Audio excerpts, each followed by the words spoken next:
Cops beat and arrested a teenager right on the street without even letting him explain himself.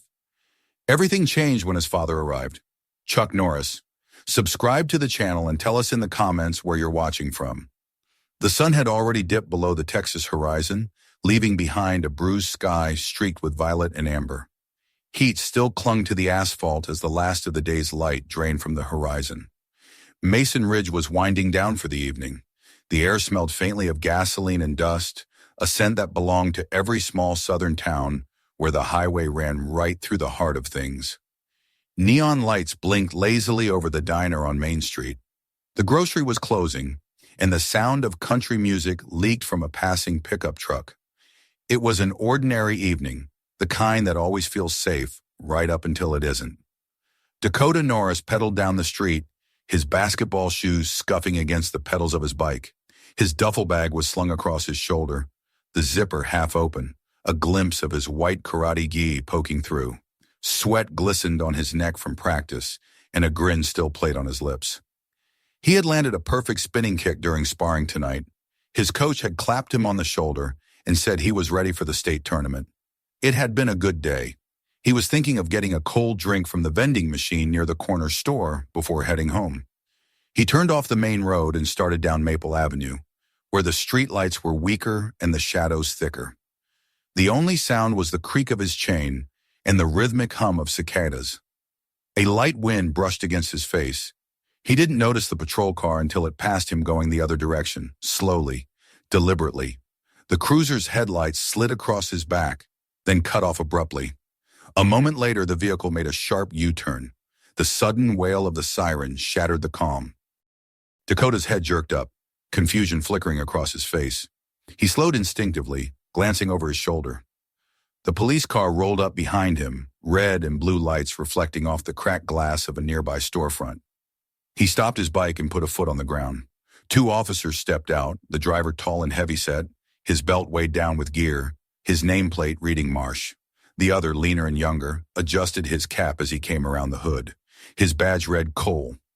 "Evening, son," Marsh said, his tone casual but laced with authority. "Why don't you step off that bike for me?" Dakota blinked. "Yes, sir."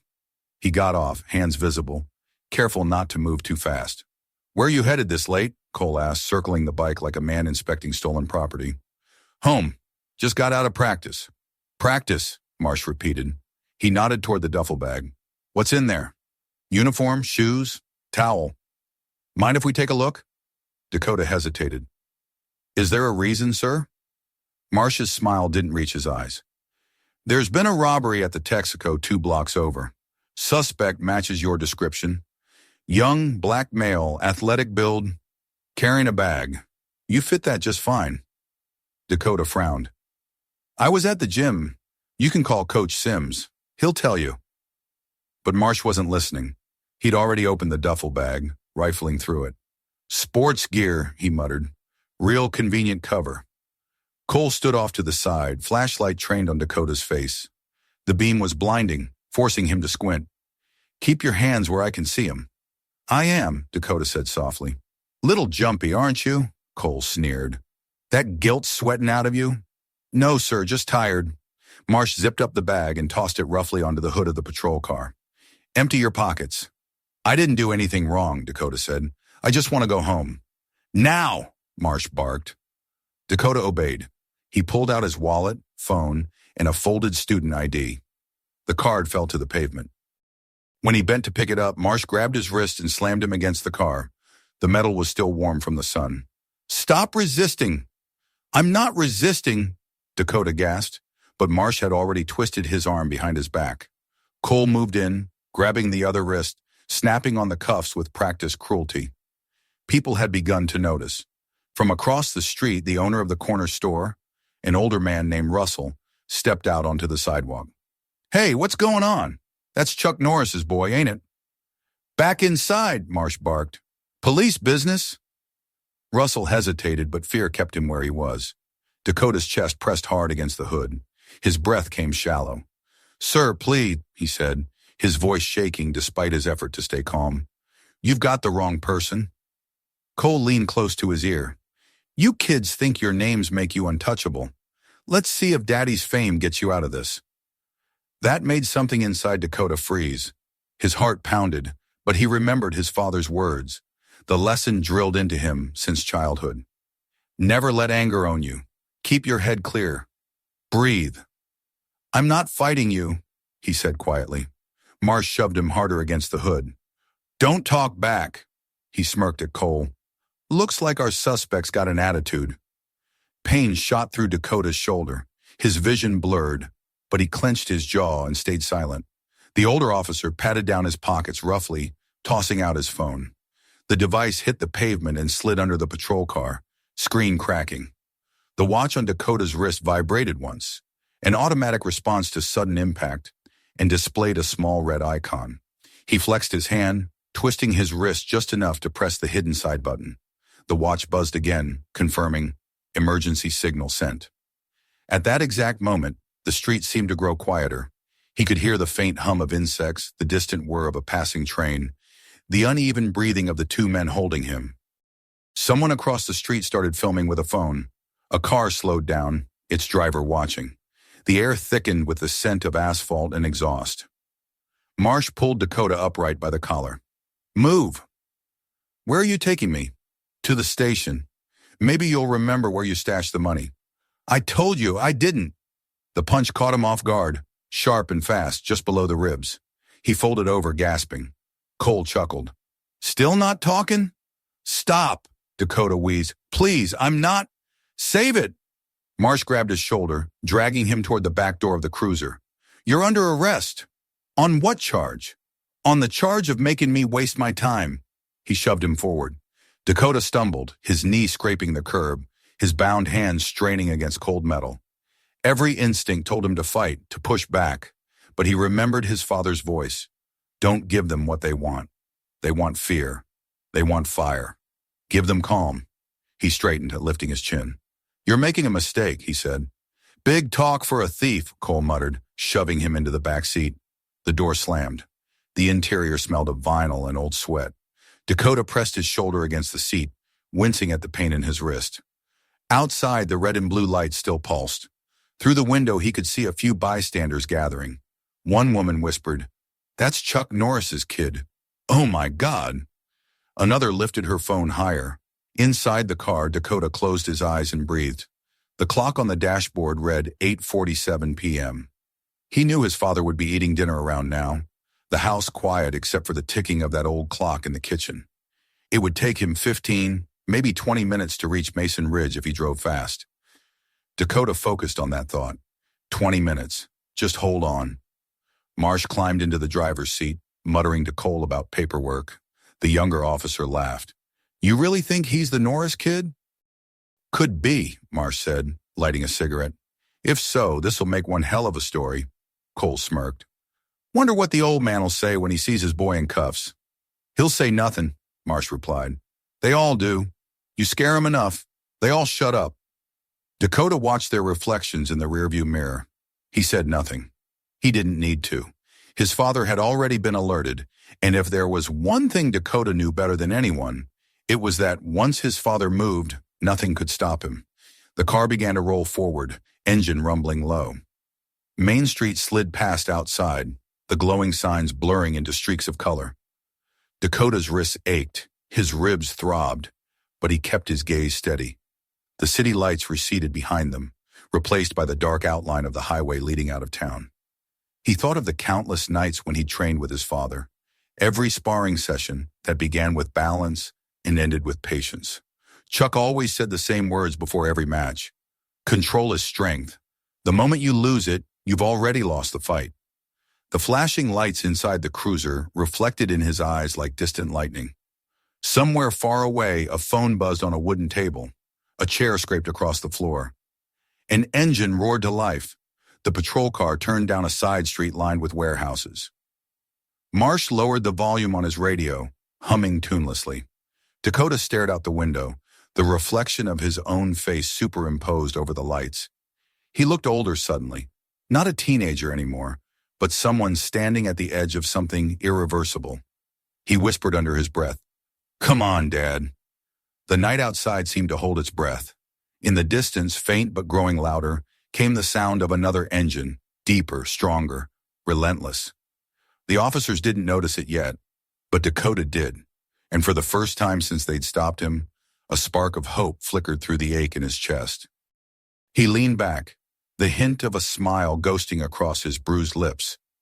He didn't know how close his father was, but he knew this much: when Chuck Norris came, justice came with him. The cruiser's taillights vanished around the corner, carrying Dakota into the dark.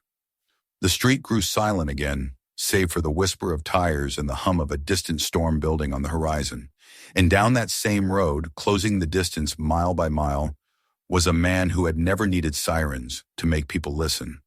The sound of tires on gravel echoed across the empty fields that surrounded the Norris Ranch. Crickets hummed beneath the wide Texan sky, and the wind moved lazily through the trees, carrying the smell of mesquite and dry soil. Inside the house, the soft ticking of an old wall clock mixed with the low creak of wood. It was a quiet night, the kind that always followed a long day of training and left the air heavy with stillness. Chuck Norris sat at his kitchen table, the light above casting a warm amber hue across the polished wood. A half-drunk cup of coffee rested near his elbow, next to a folded newspaper and a small stack of envelopes. He wasn't reading. He rarely did this late. The silence of the evening was his time to think, to listen to the land breathe. His wife, Gina, had already gone upstairs, and the family dog lay curled near the back door. Everything was still, perfectly ordinary, until the phone vibrated once against the table, then twice more in quick succession. The sound was subtle, but Chuck froze. That pattern 3 short, 1 long was not random. It was a signal, one only 2 people on Earth knew. His eyes darted to the device. On the screen glowed a single line of text, accompanied by a blinking red icon. Emergency signal activated Main Street, Mason Ridge. He was out of his chair before the coffee had finished spilling across the table. The phone's map showed the coordinates updating in real time. His son's watch wasn't just a gadget. It was a lifeline. Something Chuck had set up himself after too many news stories about kids stopped for the wrong reasons. He grabbed his jacket from the back of the chair, moving with precise, measured calm. Years of discipline made his every action deliberate, efficient, silent. Within seconds, he had his truck keys, his wallet, and the small black folder that held his identification as a Federal Reserve deputy, a title he never flaunted, but one that had its uses. As he reached the door, Gina appeared at the top of the stairs wearing her robe, her expression changing instantly when she saw his face. "What happened?" she asked. "It's Dakota," he said. "He sent the signal." Her hand covered her mouth. "Oh my God, where?" "Main Street." She descended 2 steps, voice trembling. "Chuck, wait. Maybe it's a mistake. Maybe he hit it by accident." He was already moving toward the garage. He wouldn't. Outside, the night air hit him like a slap, sharp and dry. The porch light flickered as he crossed the yard. The dog barked once, sensing the shift in his master's energy, then fell silent as the garage door lifted.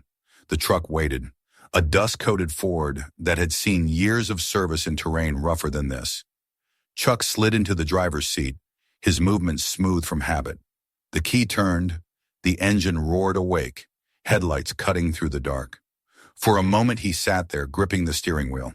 He forced his breathing to steady, forcing every muscle to obey. Anger was useless now. What mattered was focus. The truck's GPS synced to the coordinates. 23 minutes away, give or take. He pressed harder on the gas than usual. The road stretched ahead, an endless black ribbon slicing through the countryside. As the miles disappeared beneath him, his mind replayed the words he'd told his son countless times. "If they stop you, be respectful. Don't argue, don't give them a reason. Keep your hands visible. Let your words be your shield." He had said it not because he doubted his son's strength, but because he knew the world didn't always see strength the same way. The tires hummed against the asphalt. In the cab, the only light came from the dashboard and the soft blue glow of the GPS. The night outside was vast, dotted with the occasional farmhouse light, but mostly empty. The wind buffeted the truck, carrying with it a faint rumble of distant thunder. It smelled like an approaching storm. Chuck tapped the screen of his phone, calling the one man he trusted in that county sheriff, Dan Harper. The call rang 4 times, then went to voicemail. He tried again. Nothing. Harper had been his friend since they'd served together on a task force years ago. Dan wasn't perfect, but he was decent, and he knew the kind of trouble small-town deputies could cause when they forgot the meaning of restraint. "Pick up, damn it," Chuck muttered, but the line stayed silent. He hung up and tossed the phone onto the passenger seat. The digital clock read 8:58 p.m. If the GPS was right, he was 15 miles out. The radio was still on, tuned low to the local frequency. Static filled the cab, then a voice broke through. "Unit 4 requesting backup. Possible suspect detained. Male. Black. Approximately 17. Resisting arrest." Chuck's hand tightened on the steering wheel until the leather groaned. Resisting arrest. They always said that. The same phrase over and over, used to justify whatever came next. His jaw clenched as he pressed harder on the accelerator. Images flooded his mind. Dakota's face when he was 10, standing in front of the heavy bag at their home gym, trying to mimic his father's stance. The first time he landed a clean kick. The way he'd said, "Dad, one day I'll be as fast as you." And Chuck had smiled, ruffled his hair, and said, "Faster if you listen." He could hear the same boy's voice in his head now, calm but steady. "I didn't do anything wrong."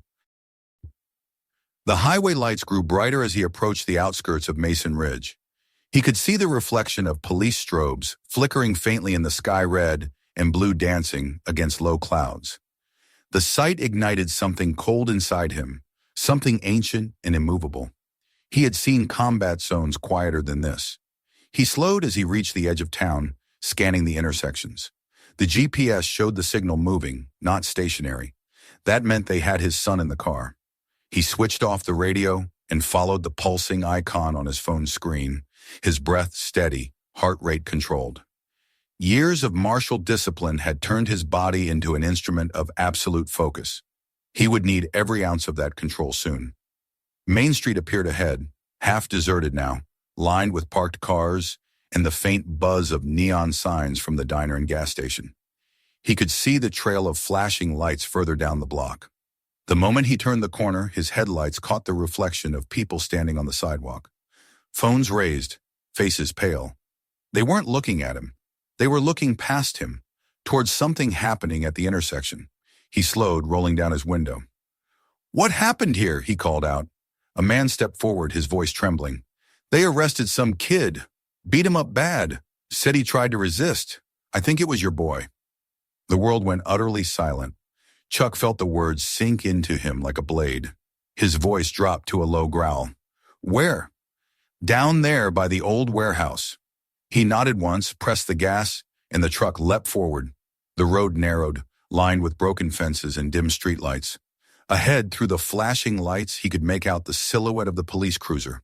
The engine noise of his own vehicle rose to a deep roar. He turned the headlights to high beam, washing the entire scene in blinding white. Through the glare, he saw movement, 2 figures standing near the patrol car, one smaller shape between them, hands bound behind his back. Even from 50 yards away, he knew the way his son stood, the way his shoulders squared even when afraid. He didn't stop to think. The truck screeched to a halt a few feet away. Dust swirled around him as he opened the door and stepped out. The officers turned. One of them, the taller man, Marsh, shouted something he couldn't hear. The other kept a firm grip on Dakota's arm. Chuck walked forward, the rhythm of his steps measured, deliberate. Every eye in the small crowd turned toward him. Someone whispered, "Holy hell, that's Chuck Norris." He didn't look at them. His eyes were locked on his son. Dakota's face was swollen, a thin line of blood trailing from his lip, but his gaze was steady. Relief flickered there, so faint most wouldn't notice, but a father would. "Let him go," Chuck said, his voice low but carrying across the lot. Marsh straightened. "Sir, back up. This is a police operation." "You're operating outside the law," Chuck replied. Cole stepped forward, one hand hovering near his weapon. "Sir, I need you to calm down and step away." "I am calm," Chuck said, though every muscle in his body trembled with restraint. "You have my son in cuffs. What's the charge?" Marsh smirked. "Resisting arrest. Possible theft. We'll know more once we search him." "You've searched enough." Chuck took another step. "Take the cuffs off. Now. Sir, that's not going to happen, Marsh said, his tone rising. You interfere again, and I'll have to. The rest of the sentence died on his tongue as the older man's eyes fixed on him. There was no anger in them, no visible fire, just a cold, implacable certainty.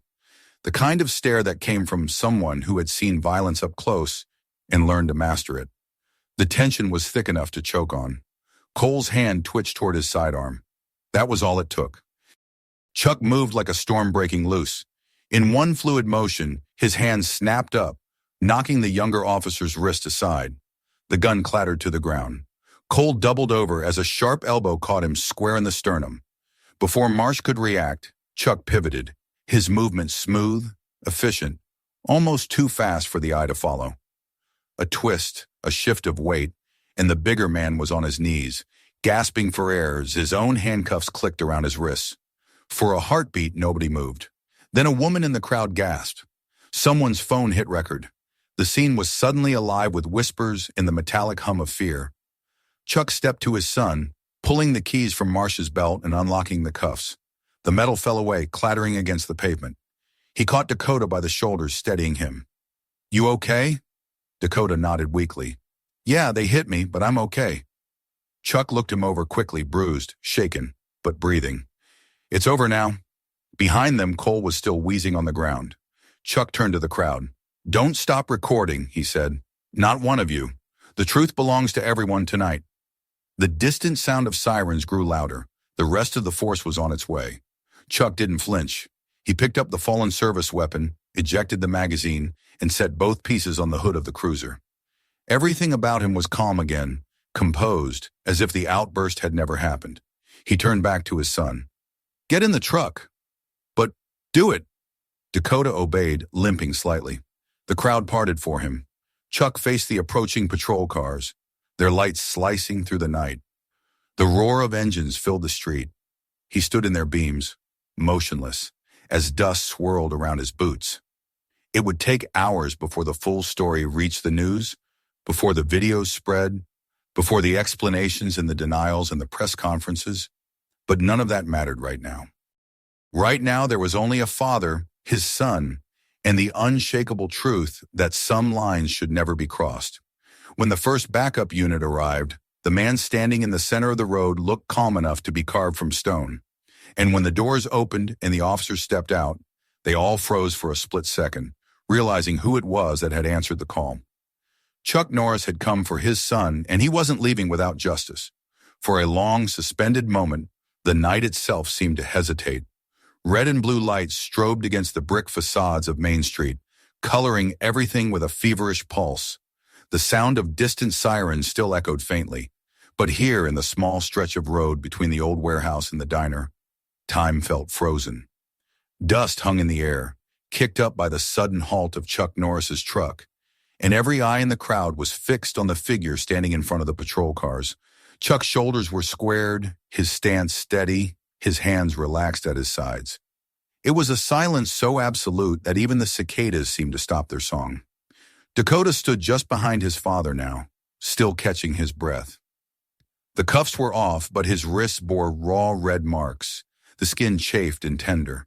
He could feel the blood drying on the corner of his lip. His chest ached where the older officer, Marsh, had struck him, but the pain didn't matter anymore. His father was here, and the entire world had shifted because of it. The balance of power on that street had changed in an instant. The two deputies, still reeling from what had just happened, were struggling to rise, their faces a mix of shock and humiliation. They hadn't expected this. They hadn't expected anyone to fight back, much less him. Don't move, Chuck said evenly, his voice low, but cutting through the tension like a blade. I don't want to hurt you again. I just want my son safe. Cole coughed, clutching his ribs where Chuck's elbow had found its mark. You assaulted an officer, he gasped. You can't just... I stopped you from assaulting my son, Chuck interrupted. That's not the same thing. Marsh, still on one knee, glared up at him. You're interfering in a police investigation. This isn't an investigation, Chuck replied calmly. This is a beating. I've seen enough of those to know the difference. The people watching began to murmur. Phones were out, filming everything. A young woman whispered, He's got them on camera. Someone else said, "That's justice right there." The tension rippled through the crowd like an electrical current. Chuck took a step closer to Marsh. "You're going to stay right there until the sheriff gets here. Then we'll see who's breaking the law." "You think you can just walk in here and tell us how to do our job?" Marsh spat. "I don't need to tell you," Chuck said quietly. "You already showed everyone." He nodded toward the phones lifted around them. Dozens of lenses captured the scene. The injured boy, the restrained deputies, the calm, immovable man standing before them. The flickering lights painted the moment in surreal colors, but it was real, painfully real, and it wasn't going away. From behind the crowd, more engines approached. The low growl of reinforcements rolled down the street. Chuck didn't turn. He simply placed himself between his son and the approaching vehicles. When the new patrol cars arrived, their headlights washed over the scene, revealing everything. The bruises on Dakota's face, the deputies on the ground, and the unmistakable sight of Chuck Norris standing like a sentinel in the center of the road. The first officer to step out hesitated the moment he saw him. Recognition flashed in his eyes, followed by uncertainty. "Mr. Norris?" Chuck didn't answer. "Sir," the officer continued, his voice cautious. "We got a call about an assault in progress." "You're looking at it," Chuck said. "Two of your men decided to arrest a kid for existing. My kid. They hit him, cuffed him, humiliated him, and they were proud of it until I showed up." The officer swallowed. His partner moved closer, hand instinctively resting near his weapon. Chuck's eyes flicked toward the movement, and the man stopped instantly. No one wanted to make the next wrong move. From the crowd, someone shouted, "It's all on video!" Another voice chimed in, "They beat that boy for nothing." The murmur grew, spreading through the onlookers like wildfire. Dozens of voices rising together, anger mixing with fear and disbelief. Dakota stood quietly watching the faces. He had seen anger before on the court, during fights at school, but this was different. This was collective outrage, an entire town realizing in real time what they were witnessing. It felt both terrifying and vindicating. He looked at his father, the man who had always preached control and patience, now radiating a kind of authority that didn't come from rank or uniform, but from something deeper. Marsh finally stood, his face red, his breath ragged. "You don't know what you're getting yourself into," he hissed. "You touch one cop, and every badge in this state's coming for you." Chuck stepped closer, his tone even softer. "Then they'd better bring a lot of handcuffs." The officer who had spoken first tried to mediate. "Everyone needs to calm down. Let's sort this out at the station." "No one's going anywhere," Chuck said. "Not until Sheriff Harper gets here. I called him myself." "I'm right here." The voice came from the far end of the street. The crowd parted as a larger man in a tan uniform approached, hat tucked under his arm, his face drawn tight with confusion and concern. Sheriff Dan Harper was in his 50s, weathered and tired-looking, but his presence carried weight. He stopped a few feet from Chuck, scanning the scene before his eyes settled on Dakota. "Jesus Christ," Harper muttered. "What the hell happened here?" "Your deputies happened," Chuck said. Harper looked at Marsh, then Cole, then back at Chuck. "You telling me you hit my men?" "I'm telling you I stopped them," Chuck replied. "If I hadn't, they'd have kept hitting my son." The sheriff exhaled heavily, rubbing his temple. "All right, let's slow this down. I don't want to hear it from anyone but me." He turned to Marsh. "What's your story?" Marsh straightened, trying to reclaim his composure. Suspect matched a robbery description. He resisted arrest. The father interfered violently. The sheriff's gaze flicked to Dakota's face. "That true, son? You resist?" Dakota's voice came out hoarse but clear. "No, sir, I didn't. I tried to show them my ID. They didn't listen." A woman in the crowd shouted, "It's on video, Sheriff!" She held up her phone. Others did the same. "We saw everything!" Harper frowned, realizing this was bigger than the small-town mess he was used to cleaning up quietly. "Who's got footage?" "Everyone," Chuck said. "And I've got the dash cam from my truck. It caught the whole thing from the moment I arrived." Marsh took a step forward, anger breaking through his restraint. "This is bullshit. He attacked us. We were just doing our job." "Your job," Chuck echoed, turning toward him. Your job is to protect people, not beat them senseless because they make you feel small. You forgot that somewhere along the way. The words hit harder than any punch. The crowd murmured again, louder this time. The deputies shifted uncomfortably, aware that this wasn't going away. Sheriff Harper looked between them, weighing what he saw. Two of his officers, disheveled and defensive. A bruised teenager standing quietly beside his father. Half the town watching, phones recording every word, and Chuck Norris calm, centered and unyielding. "All right," Harper said finally, his voice firm. "Everybody's coming with me. We'll sort it out at the station. Nobody's laying another hand on anybody else. Understood?" Shannon. Marsh opened his mouth to protest, but Harper cut him off. "That includes you, deputy." The sheriff turned to Chuck. "You too, Chuck. I know you, I trust you, but I can't have this turn into a street circus." Chuck nodded once. "Fair enough. I'm not running anywhere." He turned to his son. "Get in the truck. Follow me to the station." Dakota hesitated. "Are they going to try to—" "They won't," Harper said quickly, shooting a warning glance at his men. "Not tonight." As the crowd slowly began to disperse, murmuring and filming until the very end, the convoy of vehicles started toward the small brick police station at the end of town. The tension lingered, thick as humidity. Inside the truck, Dakota stared out the window, watching the reflection of red and blue lights fade and return with every passing block. "They were going to take me out past the warehouses," he said quietly. "They said nobody would hear me out there." Chuck gripped the steering wheel, jaw tightening. "I know. They won't get the chance again." The sheriff's car led the way, followed by the two patrol cars carrying Marsh and Cole. Behind them, Chuck's truck followed, headlights steady and unblinking. When they arrived, Harper parked and motioned for everyone to stay put. The deputies were led inside first, followed by Chuck and his son. The building smelled of old coffee and paper, the kind of place that had seen too many bad nights and too little light. The sheriff gestured toward a small office. "Let's talk." Chuck and Dakota sat.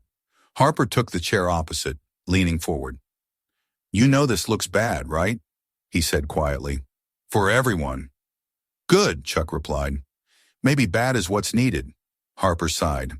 "You've got no idea what kind of storm you've just kicked up." "I didn't kick it up," Chuck said, meeting his eyes. "They did. I just walked into it." Outside the window, he could see people gathering again. Reporters this time.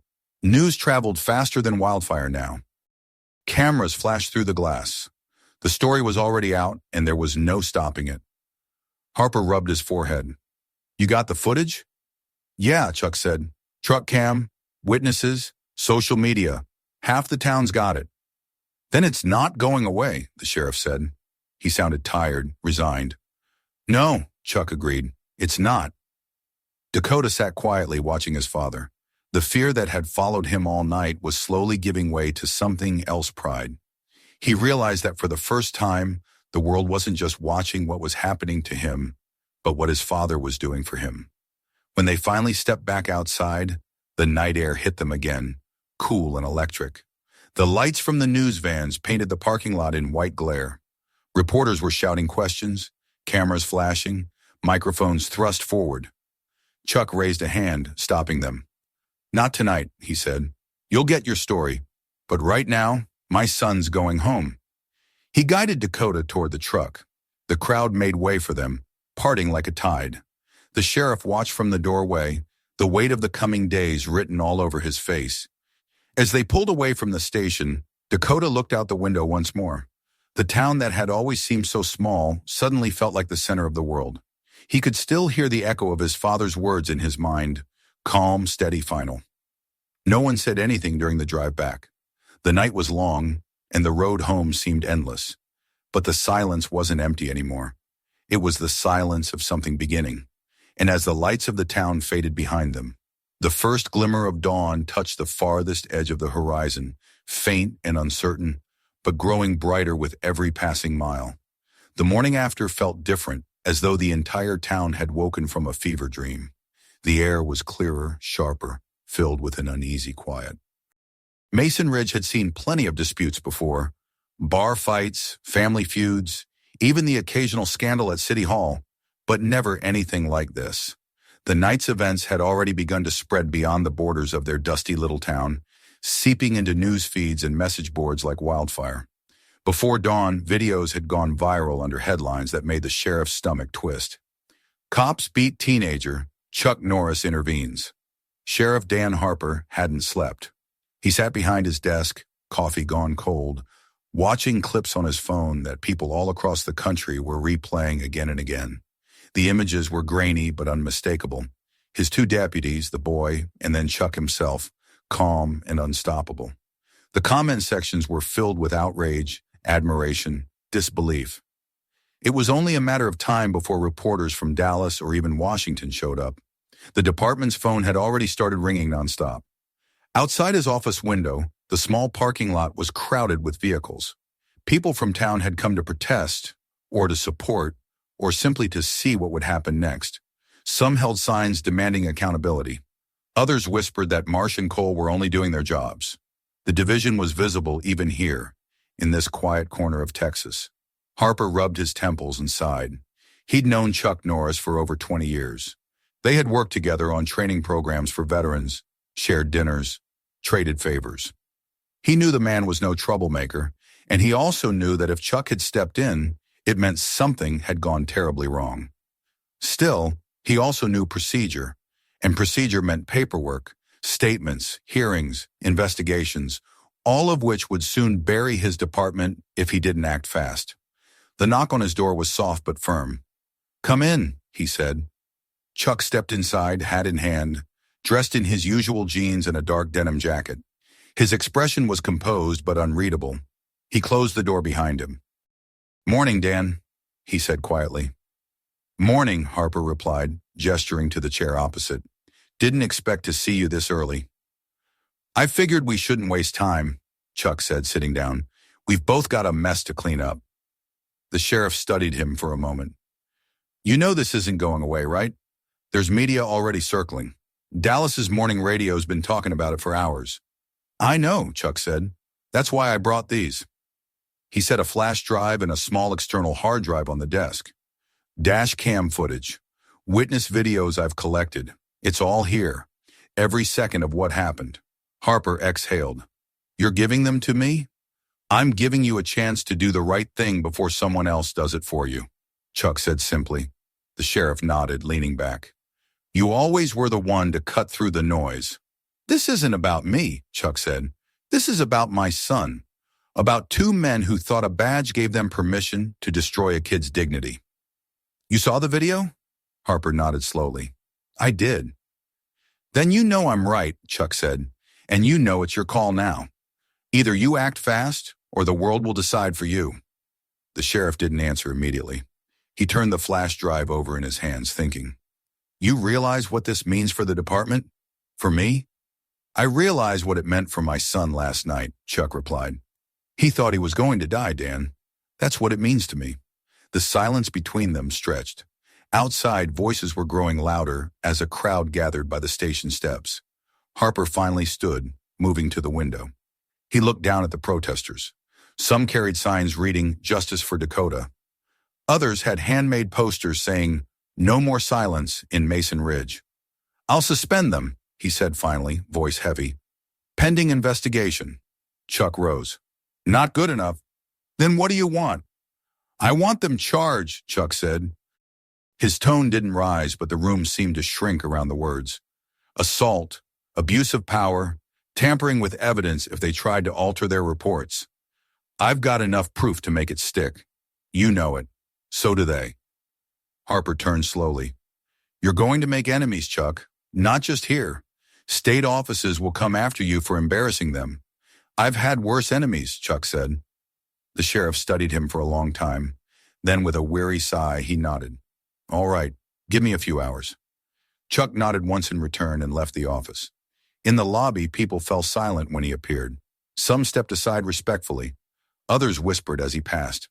Dakota was sitting on one of the benches near the entrance, a bruise on his cheek already darkening. He looked up, eyes full of quiet strength. "You ready?" Chuck asked. "Yeah," Dakota said. "They said we could go." "Good." Chuck put a hand on his son's shoulder and guided him toward the doors. Outside, the air buzzed with heat and tension. Reporters tried to swarm them, microphones thrust forward, questions flying. "Mr. Norris, did you attack the officers? Is it true your son resisted? What do you plan to do now?" Chuck didn't stop. He looked straight ahead as he and Dakota walked to the truck. The cameras followed, their shutters snapping like insects. He opened the passenger door for his son, then turned back to face the crowd. "Everything you need to know is on those videos," he said calmly. "You'll see what really happened.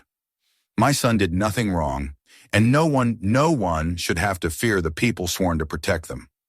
With that, he got into the truck and drove off, leaving the questions hanging in the humid air. The rest of the day unfolded like a storm. By afternoon, every major news outlet had picked up the story. The footage played on national television. Marsh shoving Dakota against the hood, Cole aiming his flashlight at the boy's face, then Chuck's calm but decisive intervention. Commentators debated whether it was vigilantism or justice. Social media exploded with hashtags calling for reform, for accountability, for truth. By evening, the governor's office had released a statement promising a thorough review. The FBI had sent inquiries, and Harper's office was flooded with calls, some furious, some supportive, all demanding answers. Meanwhile, Chuck and Dakota sat on their porch, watching the sun sink low over the fields. The quiet was both familiar and strange, carrying a weight neither could quite name. "You didn't have to come like that," Dakota said after a while. "You could have called someone." "I did call," Chuck said. "No one answered." The boy nodded slowly. "They were going to take me out past the warehouse. I heard them talking about it." "I know," Chuck said quietly. "That's what happens when power stops being about service and starts being about control." "Are you mad?" "Mad?" Chuck shook his head. "No. Disappointed, maybe. Angry at what the world's turned into, sure. But at you? Never." Dakota's gaze dropped to his hands. "I tried to do what you said. Stay calm. Don't fight." "And you did exactly right," Chuck said. "You gave them nothing to twist. You showed restraint. That's strength, son. Sometimes strength doesn't look like hitting back. It looks like waiting for the right moment." He rested his hand briefly on Dakota's shoulder. "You did everything right. The rest was up to me." As darkness settled, headlights appeared at the edge of the drive. Harper's cruiser pulled up, dust billowing in its wake. The sheriff stepped out, removing his hat. His face was pale, his eyes heavy with exhaustion. "They're in custody," he said. "Both of them." The DA saw the footage and filed charges: assault, abuse of authority, falsifying reports. "It's official." Chuck nodded. "Thank you, Dan." "Don't thank me," Harper said. "Thank the crowd. If that video hadn't gone viral, we'd be having a very different conversation right now." He hesitated, then added, "There's talk of an external investigation into the department, maybe even my removal." "You did what was right," Chuck said. "That's all that matters." The sheriff gave a tired smile. "You always make it sound simple." "It is," Chuck said. "Doing it, that's the hard part." Harper looked past him toward the porch where Dakota stood in the doorway. "He's a good kid. Deserved better." "I intend to make sure he gets it," Chuck said. When the sheriff left, the quiet returned. The stars began to pierce through the darkening sky, and the wind carried the faint scent of rain. Dakota leaned against the railing, his eyes on the horizon. "What happens now?" he asked. "Now," Chuck said, "now we let the truth work. But people online are saying things good and bad. Some think you went too far." "People always talk," Chuck said. "What matters is what's true. And the truth doesn't need defending. It just needs to be seen." He watched the stars for a long moment. Tomorrow, this town will wake up and realize something changed. Maybe for the first time, folks will start asking questions they should have asked years ago. "And you?" Dakota asked softly. "I'll keep teaching," Chuck said, "and I'll keep watching. You see, son, the law isn't justice. Law's just words on paper. Justice is what happens when good people refuse to look away." The boy nodded slowly, absorbing every word. In the distance, thunder rolled across the plains. The storm that had been brewing since the night before finally broke, rain beginning to fall in soft, steady sheets. They stood there together, father and son, as the rain washed the dust from the porch in the world beyond. The headlines the next morning were relentless. "Hero or vigilante? Norris demands accountability. Reporters camped outside the sheriff's office and news crews filled Main Street. Yet amid the chaos, something real had begun to shift. The townspeople started speaking out, old cases reopened, complaints filed, truth surfacing from the cracks. Inside the Norris house, Chuck brewed coffee while Dakota prepared for school. The bruise on his face had faded slightly, but the lesson it carried never would. "Ready?" Chuck asked. Dakota nodded. "More than ever." They stepped outside together. The ground was wet, the air fresh, and the rising sun painted the sky in gold. Somewhere out there, justice had begun its slow work, and for the first time in a long while, Mason Ridge felt like a place where change was possible. As they drove away, the radio played the morning news. The anchor's voice was calm but charged with the weight of the story. In Mason Ridge, Texas, 2 officers have been arrested following the viral video involving Chuck Norris and his son. The incident has sparked a statewide discussion on police accountability and justice. Chuck turned the volume down, the corners of his mouth lifting faintly. "You see, son? The truth doesn't stay buried for long." Dakota looked out the window, watching the town roll past the diner, the gas station, the intersection where it all began. The bruises would fade, the fear would fade, but the memory, the lesson, and the fire it ignited, those would stay forever. And as the truck disappeared over the ridge, the sun rose fully behind them, bright and unwavering, lighting up the same road that had once been dark. The following week unfolded like a long, simmering fever across Mason Ridge. What had started as a single night of violence had grown into something larger, something the town couldn't contain or ignore anymore. The footage of the arrest had become a spark that lit every conversation, every whispered judgment, every uneasy glance across the diner tables. The video played on national news, dissected by analysts and reporters who'd never stepped foot in Mason Ridge, while locals watched from their living rooms and felt the weight of being seen. For once, the whole country was looking their way, and it wasn't for the rodeo or the harvest fair. It was for what had happened on Main Street and for the man who'd refused to let it be buried. Chuck Norris had spent his life in front of cameras, but this was different. There was no script, no director, no planned heroics. The coverage turned him from a legend of the screen into something else, something raw, human, and painfully real. Every outlet wanted an interview. Reporters camped outside his ranch gate. Photographers hid behind mesquite trees, trying to get a shot of him or his son. But Chuck refused to speak publicly. He'd said everything that needed saying with his actions, and now it was time for the facts to speak for themselves. Dakota, however, couldn't hide as easily. His name was out there now, on social media, in the news, on school bulletin boards. Some kids called him brave. Others said he'd made the town look bad. Teachers avoided eye contact, unsure what to say. At practice, his teammates clapped him on the back and said they were proud of him, but even their eyes carried a mixture of awe and discomfort. He didn't want to be anyone's symbol. He just wanted to play basketball, to live quietly like before. But that normal life was gone. One evening, a week after the arrests, Chuck sat alone in his office, staring at a stack of folders the sheriff had sent him. Internal reports, complaints that had been buried, statements from citizens who'd been too afraid to come forward. The evidence painted a grim picture. This wasn't the first time Marsh and Cole had used excessive force, just the first time someone had fought back and lived to tell about it. The sound of footsteps on the hardwood floor broke his concentration. Dakota stood in the doorway, his eyes tired but determined. "Mom says dinner's getting cold." "I'll be there in a minute," Chuck replied, closing the folder. "You okay?" Dakota shrugged. "I guess." "Why?" Chuck studied his face for a moment.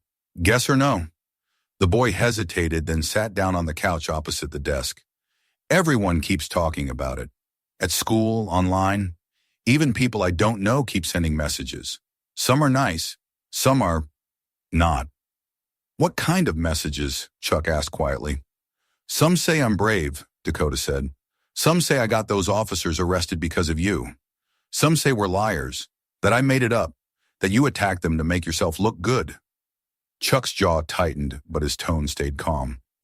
"People who weren't there will always talk. What matters is what really happened." "I know," Dakota said, "but it doesn't feel like it matters to them." Chuck leaned forward, resting his elbows on his knees. "Son, When truth starts making people uncomfortable, they'll do anything to twist it. But discomfort's the first step toward change. Remember that. Dakota nodded, though his eyes stayed troubled. Are we going to court? Yes, Chuck said. The DA's pushing it fast because of the publicity. There'll be hearings, maybe a trial if they plead not guilty. Are you testifying? If they call me, yes. Will I have to? Chuck looked at him for a long moment. Probably, and when that time comes, you'll tell the truth. That's all you have to do. Nothing more, nothing less. The boy nodded, his shoulders tightening. I just don't want to be scared again. Chuck reached across the desk and placed a steady hand on his son's. Then don't be. You've already faced worse than most men ever will. You stood there and didn't back down. Fear's just a shadow. It looks big, but it can't touch you if you keep walking toward the light. Dinner that night was quiet. Gina tried to keep conversation light, asking about school, pretending things were normal, but everyone felt the strain. The phone rang several times, reporters again, but Chuck ignored it. The rain outside began to fall softly against the windows, and the sound filled the spaces where words failed. 2 days later, the first court appearance was scheduled. The courthouse in Mason County had never seen so many cameras. News vans lined the street, their satellite dishes reaching for the cloudy sky. Protesters held signs outside, some demanding justice, others claiming support for law enforcement. The air buzzed with tension, the kind that builds before a thunderstorm. Chuck drove his son to the courthouse early, parking away from the main entrance to avoid the crowd. He wore a plain dark suit, his posture as straight as ever. Dakota sat beside him in silence, staring at the building. Remember what I told you, Chuck said quietly. We walk in together. We walk out together. Nothing they say can change what's true. Inside, the courtroom was small, its wooden benches filled with reporters, town officials, and curious locals. Marsh and Cole sat at the defense table, both looking smaller without their uniforms, though Marsh still carried the same defiant glare. Their lawyer, a slick man from Dallas, whispered instructions as cameras flashed. When Chuck and Dakota entered, a murmur swept through the room. The judge called for order, his gavel cracking sharply against the bench. The proceedings began, formalities, charges, bail conditions. But underneath the legal language, something deeper was happening. For the first time, the balance of power had shifted. The officers weren't behind badges, they were behind tables, answering for what they'd done. After the hearing, reporters swarmed the hallway. Microphones reached toward them like spears. Mr. Norris, how do you feel about today's outcome? Do you believe the officers acted out of racial bias? Are you seeking compensation? Chuck stopped just long enough to say, we're not here for revenge. We're here for accountability. That's all. Then he guided Dakota through the chaos and out into the cool afternoon air. The story dominated the headlines for days. Debates erupted on talk shows, online forums, and political panels. Some called Chuck a hero for standing up to corruption. Others accused him of vigilantism, claiming he'd undermine law enforcement. But the noise didn't matter. The truth was in motion now, and once it starts, it's hard to stop. At night, Chuck often stood outside on the porch, watching the lights from distant farmhouses flicker across the dark fields. He thought about the years he'd spent teaching self-control, discipline, restraint, and yet, when it had come down to it, instinct had taken over. He'd acted not as a martial artist, not as a legend, but as a father. That was the part the world didn't understand. To him, it wasn't a headline. It was survival. One evening, the sheriff came by again, his hat in hand. We've got new problems, Harper said. Someone leaked more footage. Turns out Marsh and Cole weren't the only ones. There are other deputies with similar complaints. The state's sending investigators. Chuck sighed. Then let them come. It's going to get ugly, Harper warned. Old loyalties are cracking. People who used to cover for each other are turning. Some of them blame you for it. They can blame me, Chuck said, but maybe it's time they blame themselves too. The sheriff nodded grimly. You know, I used to think justice was about following rules. Now I think it's about knowing when the rules are broken. That's the first step, Chuck said. The next morning, Chuck's phone buzzed with a message from a number he didn't recognize. The text read, "Watch your back. You've made enemies." He deleted it without a word. He'd received worse in his life, and fear was a luxury he couldn't afford. But he began keeping his sidearm closer than usual, and his eyes lingered longer on the cars parked near the property line. A week passed, then another. The hearings continued, each one dragging new truths into the light. Witnesses testified. Carl Jennings from the gas station gave a clear, unwavering account of what he'd seen that night. The jury listened. The DA pressed hard, and the defense grew desperate. One evening, Dakota found his father cleaning an old revolver on the workbench in the garage. "You think they'd really come after us?" he asked quietly. Chuck looked up, his eyes soft but firm. "I think scared men do foolish things, but we'll be ready." Dakota nodded, then hesitated. "Dad, you ever wish you hadn't done it? That you'd just let them take me and dealt with it later?" Chuck's hand stilled on the revolver. "Not for 1 second," he said. "If I hadn't been there, they'd have buried the truth. Maybe you too." The boy swallowed hard, and for a moment, silence filled the space between them, thick, heavy, but full of understanding. When the verdict finally came, it felt less like victory and more like a reckoning. The officers were found guilty of assault and abuse of authority. Their sentences were short compared to what they deserved, but it was something, a public acknowledgement, that the system had failed and that someone had forced it to open its eyes.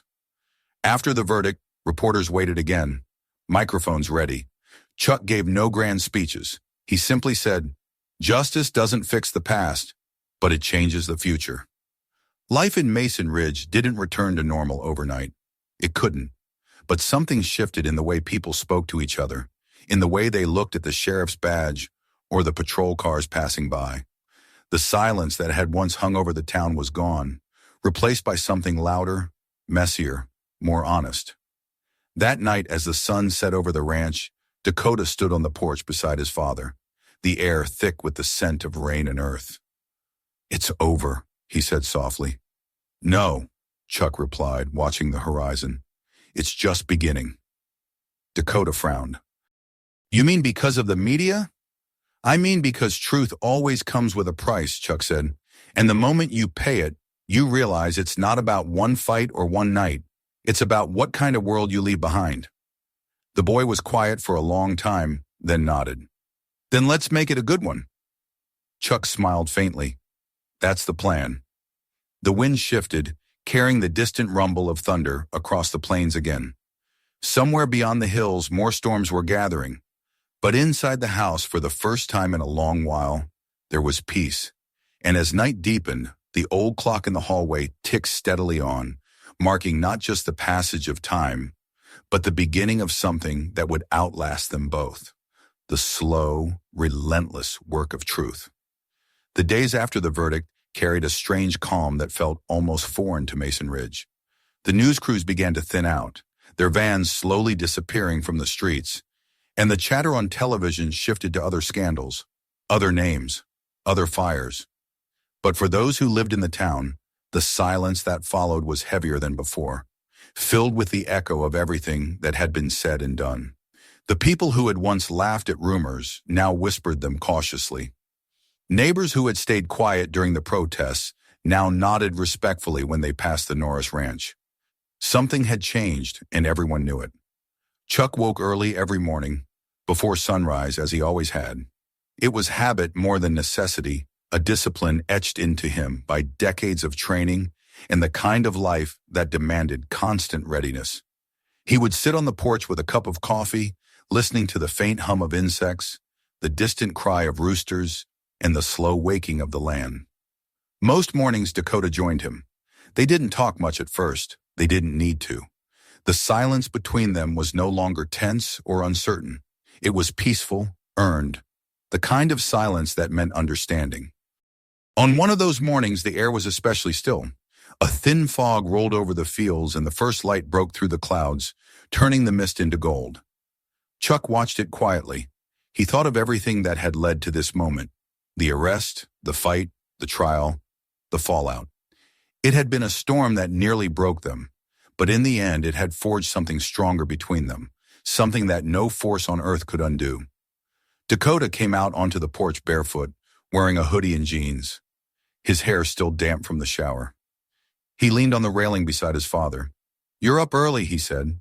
"So are you," Chuck replied, a small smile tugging at his lips. "I couldn't sleep," Dakota admitted. "I kept thinking about last night. That reporter said they're making a documentary. About us." Chuck took a sip of his coffee. "About the incident." "Yeah, but they said they want to tell the human story. That means us, right?" Chuck nodded slowly. "If they do it right, maybe it'll help someone." "You think it will?" "I think stories always help," Chuck said. "They remind people what's real when the world starts to forget." For a moment, neither spoke. The morning light grew brighter, and the fog began to fade, revealing the stretch of road that led toward town. It was the same road where everything had begun, the same strip of asphalt where a father had nearly lost his son. Now it was just a quiet road again, innocent, indifferent, pretending it hadn't seen what it had seen. Later that day, they drove into Mason Ridge together. The courthouse was nearly empty now, but the steps out front were covered with flowers, letters, and notes left by people from all over the country. Some messages were short, "Thank you for standing up." Others were longer, stories from strangers who had faced their own moments of injustice and never found the courage to speak. Dakota knelt down to read a few of them, his fingers brushing over the paper edges, soft from rain and sun. "People really care," he said quietly. "They always have," Chuck replied. "They just need to see that someone else does too." As they stood there, a familiar voice called from behind them. "Didn't expect to see you two back here?" It was Sheriff Harper. His uniform was crisp, his badge polished, but the weariness in his face was still there. He had been through his own reckoning these past weeks. The investigation into the department had spread further than anyone anticipated. Several more deputies had resigned. Policies were being rewritten. The state had ordered mandatory body cameras for every officer. The cleanup was long overdue, and Harper knew it was only the beginning. "I came to thank you," he said, stepping closer. Chuck shook his head. "You don't owe me thanks." "Maybe not," Harper said, "but I owe it to the truth. You didn't just save your kid. You saved this town from itself." "That's generous," Chuck replied, "but I didn't save anything. I just refused to let it get any worse." The sheriff sighed, glancing toward the courthouse doors. "You know, people are scared of change. Always have been.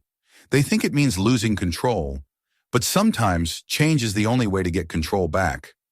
"That's how it works," Chuck said. "You can't fix something without breaking it first." Harper nodded, his eyes on Dakota.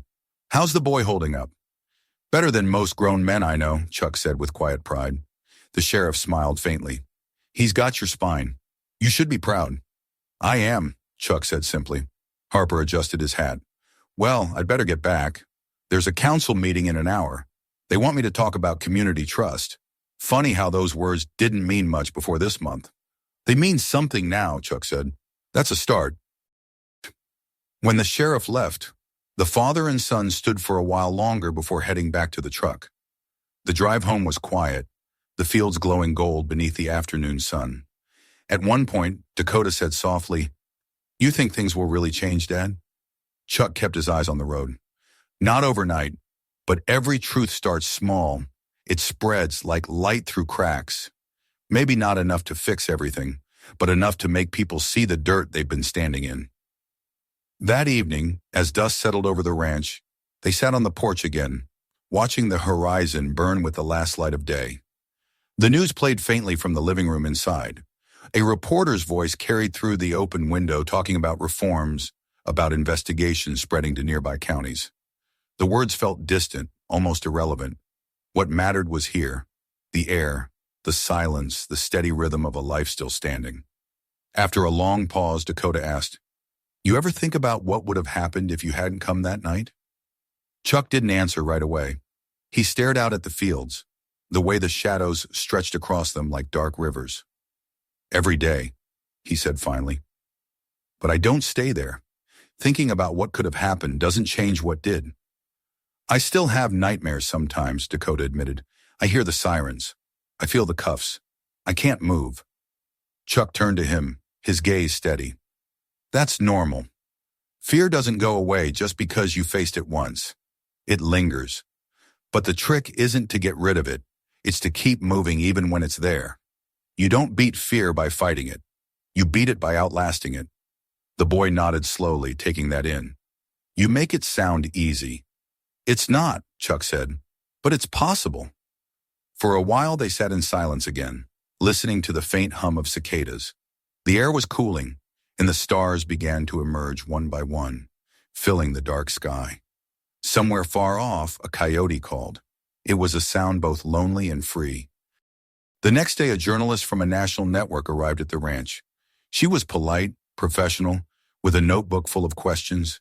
She asked for an interview, not about the fight, but about the aftermath, about what Chuck thought the world should take away from all of this.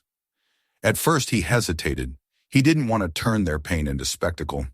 But then he saw Dakota watching from the doorway, and he realized it wasn't about him anymore. They filmed it on the porch, the same place where father and son had shared so many quiet mornings. The sun was setting behind them, casting long shadows across the land. The journalist asked, "Mr. Norris, after everything that's happened, do you have any message you'd like to share with the people watching, with the country?" Chuck took a long breath. His voice when he spoke was calm, low and steady, the kind that carried without needing to rise. What happened here isn't just our story. It's a story that happens everywhere. Maybe not in front of cameras, maybe not with someone famous watching, but it happens. People get hurt because someone forgets that a badge isn't power, it's responsibility. That a gun isn't control, it's trust. We all forget sometimes that strength isn't in what we can take from others, but in what we can protect. He paused, looking toward his son. That night, I wasn't thinking about right or wrong, or what people would say later. I was thinking about my boy. I was thinking that no man has the right to make another human feel small. And I did what any father would do. I stood up. Not because I'm special, because that's what love does. It stands. The journalist lowered her pen. Do you think this will make a difference?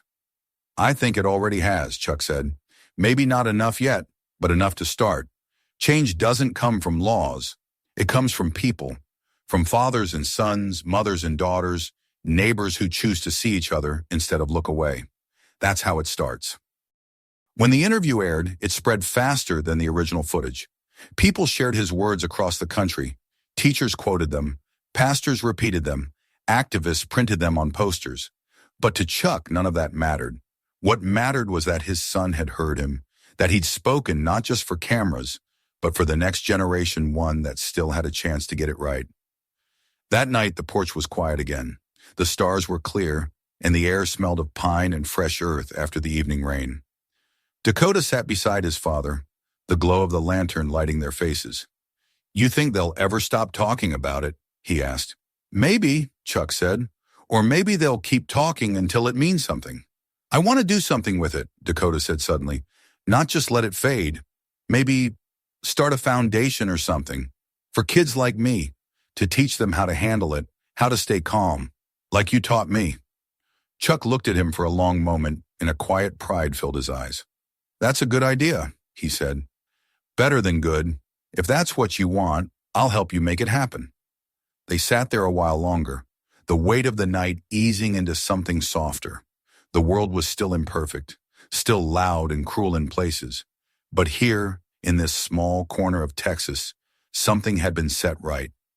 As the wind rustled through the trees and the stars drifted high above, Chuck Norris closed his eyes for a moment and let the silence settle. He'd spent his life fighting battles on screen and off, but none had meant as much as this one.